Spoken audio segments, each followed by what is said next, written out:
In this video, I'll teach you how to write a linear equation, slope-intercept form.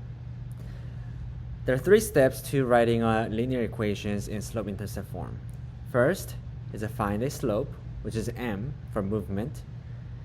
Second is to find a y-intercept, which is b for beginning. And three is the formula y equals mx plus b.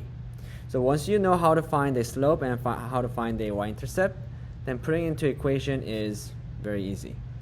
So here's an example of a line graph in blue. And so let's follow the step by step. First is to find the slope. So to find the slope, you have to find the two lattice points and then draw the right triangle and then count the horizontal and vertical distance. If you're not sure, you can go and watch the video how to find the slope. But let's find the slope for this graph. So I see that I have a lattice point or perfect point at point right there,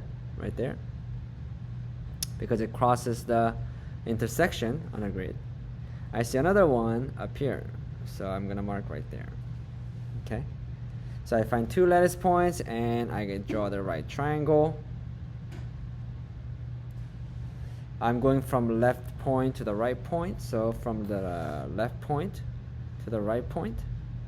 So I'm going to draw an arrow down, because to go from left point to the right point, you first need to travel down and then go to the right.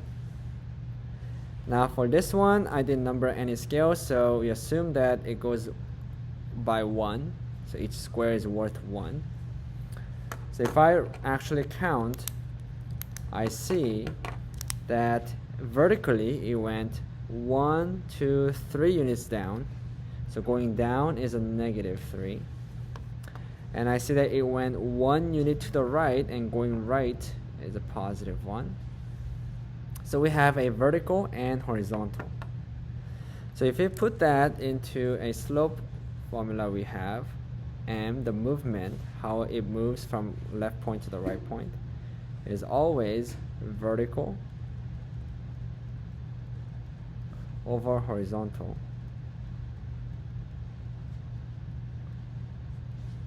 Then I know my slope here is between -3 and +1. -3 is the vertical and +1 is the horizontal, because the horizontal is left and right and vertical is up and down. So I put -3 and +1. Now I can rewrite that, because positive sign, we don't have to worry about it. The negative stays.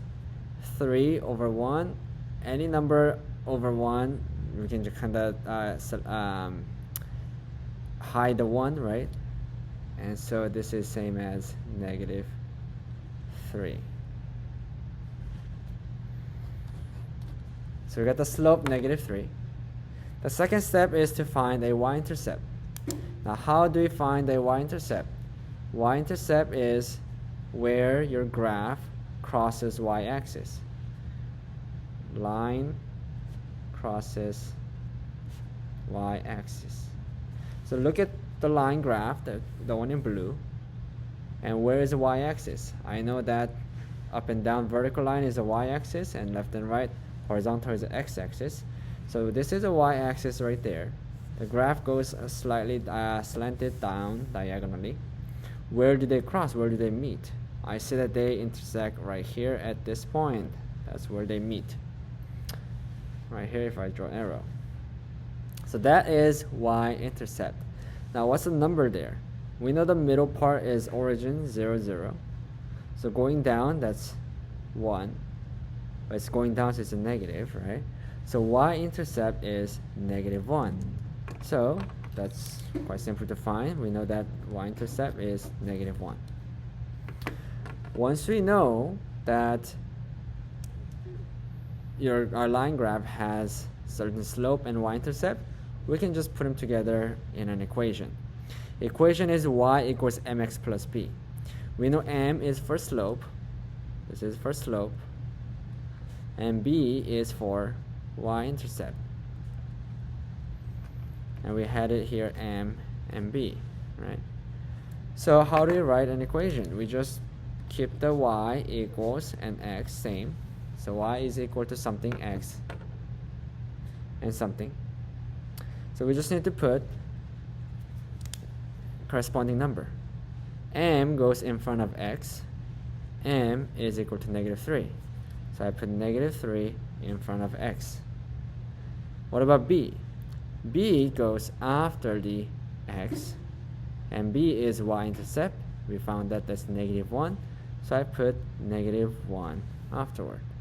So we have an equation y is equal to -3x minus 1 for this linear graph. And that is how you write a linear equation in slope-intercept form.